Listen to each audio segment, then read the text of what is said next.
Welcome back. New legislation introduced in Congress aims to improve a problem crushing the auto industry right now, a shortage of semiconductor chips. Now, those are small parts that are necessary to power critical driving functions in modern cars.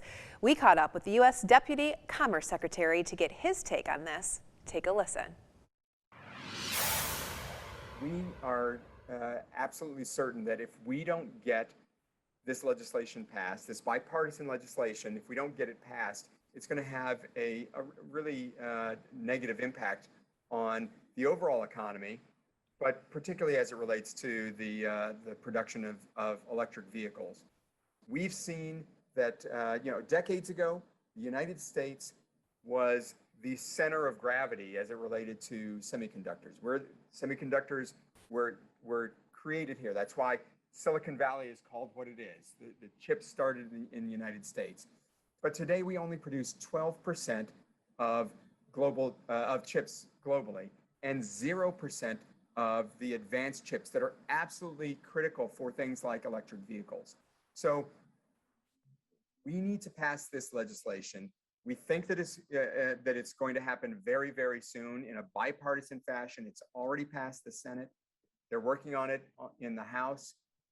And when we get this passed and to the president's desk, we're going to be able to deploy the more than $50 billion to support new semiconductor facilities across the country, because we know that the more that we can control, that we can build this resilient supply chain, the more that we're going to be able to prevent future supply chain issues, so that we can keep producing our phones and our appliances and the cars that we use in daily life that require chips. We have been talking almost nonstop with the automakers and with the suppliers throughout Michigan, because we know how critical chips are to the ability to produce cars. We know that the industry is producing significantly below where they needed to be just last year by, I think, hundreds of thousands of cars.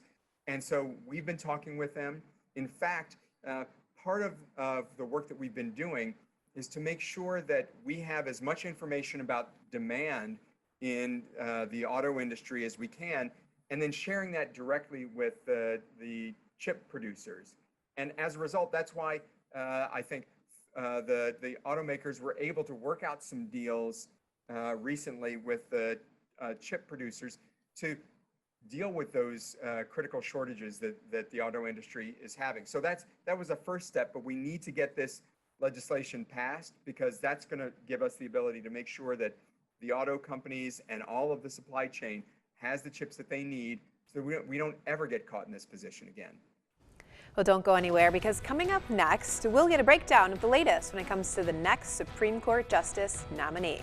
The Capitol Rundown. We'll be right back.